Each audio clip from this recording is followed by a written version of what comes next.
Tentunya dari 4 tim yang udah memastikan lolos tersebut, ada satu nama yang mencuat, yaitu Senegal ya teman-teman. Senegal ini akan digadang-gadang akan menjadi kuda hitam, akan menjadi tim yang mengejutkan dan terbukti mereka mampu lolos ke babak 16 besar untuk yang kedua kalinya sepanjang sejarah keikutsertaannya di Piala Dunia teman-teman.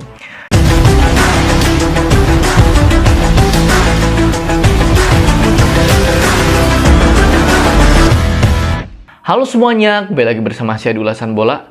Di channel ini saya akan mengulas apapun tentang sepak bola. Kali ini saya masih akan tetap membahas tentang Piala Dunia teman-teman. Tapi sebelum teman-teman menyaksikan video ini, alangkah baiknya untuk like, comment, and subscribe channel ini ya, agar teman-teman tidak ketinggalan setiap video terbaru dari channel ini.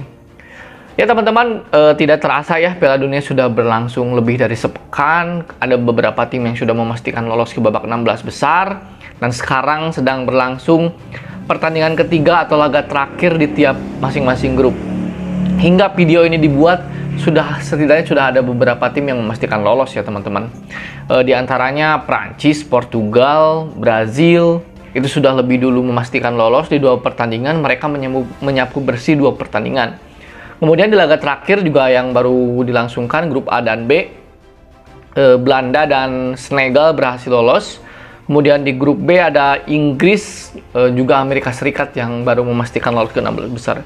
Jadi total ada 7 tim, tapi yang sudah dipastikan bertemu di babak 16 besar hanya 4 tim, yaitu Inggris menghadapi Senegal nanti di babak 16 besar, kemudian Belanda menghadapi Amerika Serikat. Nah, kita bahas yang udah pasti dulu aja teman-teman. Sebetulnya ini sudah cukup terprediksi ya, antara Belanda dan Senegal, kemudian juga Inggris sudah bisa diprediksi untuk lolos ke babak selanjutnya teman-teman. Kemudian juga ketika Amerika Serikat lolos, tidak cukup mengejutkan karena secara ranking FIFA, secara permainan memang Amerika Serikat berada nomor 2 di bawah Belanda ya teman-teman. Jadi ini akan menjadi laga yang menarik. Nah, tentunya dari 4 tim yang udah memastikan lolos tersebut, ada satu nama yang mencuat, yaitu Senegal ya teman-teman. Senegal ini akan digadang-gadang akan menjadi kuda hitam, akan menjadi tim yang mengejutkan dan terbukti mereka mampu lolos ke babak 16 besar untuk yang kedua kalinya sepanjang sejarah keikutsertaannya di Piala Dunia teman-teman. Jadi tahun 2002 ketika itu Prancis juara bertahan, sama situasinya seperti sekarang. Di laga pembuka mereka mengalahkan juara bertahan Prancis 1-0 ya teman-teman di tahun 2002. Kala itu Senegal masih diperkuat oleh pelatihnya sekarang Cisse ya teman-teman. Dan waktu itu 2002 di Korea Jepang, sama seperti sekarang di Qatar di Asia, Senegal melaju jauh sampai babak 8 besar sebelum akhirnya kandas oleh Turki teman-teman.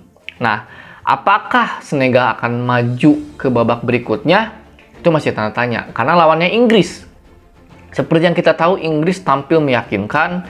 Di laga pertama menang 6-2 lawan Iran, di laga kedua sempat ditahan imbang 0-0 oleh Amerika Serikat, dan di laga terakhir menang 3-0 lawan Wales. Ada beberapa pemain yang cukup menonjol, diantaranya Marcus Rashford ya teman-teman. Pemain yang sebetulnya tidak masuk menjadi pemain inti, tapi setiap kali diberi kesempatan di babak kedua, dia selalu berkontribusi. Kemudian di laga terakhir ada Phil Foden yang sebelumnya tidak mendapatkan kesempatan, unjuk gigi di pertandingan terakhir melawan Wales. Permainannya sangat mengesankan dan mungkin di laga selanjutnya di babak 16 besar, Gareth Southgate akan menurunkan pemain ini lagi. Nah, untuk prediksinya Inggris melawan Senegal, tentu saja Inggris di atas kertas secara materi pemain, ranking FIFA, permainan, dan lain-lain tentu di atas Senegal. Tapi jangan lupa Senegal pun terbukti sangat merepotkan Belanda ya. Belanda yang digadang-gadang akan menang, tapi ternyata kesulitan juga melawan Senegal. Nah, padahal di awal Piala Dunia sempat mereka kehilangan mega bintangnya, yaitu Sadio Mane. Sadio Mane yang notabene runner-up Ballon d'Or tahun ini, dia harus menepi karena cedera gitu kan. Mungkin separuh dari kekuatan Senegal itu hilang, tidak adanya Sadio Mane. Tetapi jika melihat performanya di 3 pertandingan fase grup, nampaknya Inggris juga tidak bisa menganggap remeh. Inggris harus waspada terhadap permainan Senegal. Karena selain mengandalkan kolektivitas, mengandalkan determinasi yang tinggi, para pemain Senegal ini bermain as a team ya teman-teman, sangat bermain sebagai tim. Tidak mengandalkan 1-2 pemain secara individu, tidak ada pemain yang terlihat menonjol dari pemain lainnya, Mungkin satu pemain bintang yang bisa kita sebut adalah Kalidou Koulibaly ya. Setelah Mane tidak ada, mungkin praktis Koulibaly pemain yang paling terkenal, dan Edouard Mendy kipernya. Setelah itu mungkin pemain-pemain yang mayoritas teman-teman tidak kenal, teman-teman ya. Nah, itu yang harus diwaspadai oleh Inggris. Sementara Inggris dengan nama-nama mentereng, nama-nama besar, dijagokan, pastinya itu tentu saja akan menjadi beban dan akan menjadi bumerang bila tidak berhati-hati ya teman-teman. Jadi laga Inggris lawan Senegal ini saya sangat menantikan karena saya ingin melihat kiprah Senegal sejauh mana. Apakah mereka mampu mengulangi kesuksesannya di tahun 2002? Nah, ini harus diwaspadai oleh tim Inggris ya teman-teman. Jadi saya cukup menantikan pertandingan Inggris menghadapi Senegal. Mungkin teman-teman itu dulu, nanti mungkin di video selanjutnya akan membahas pertandingan 16 besar lainnya. Salam olahraga.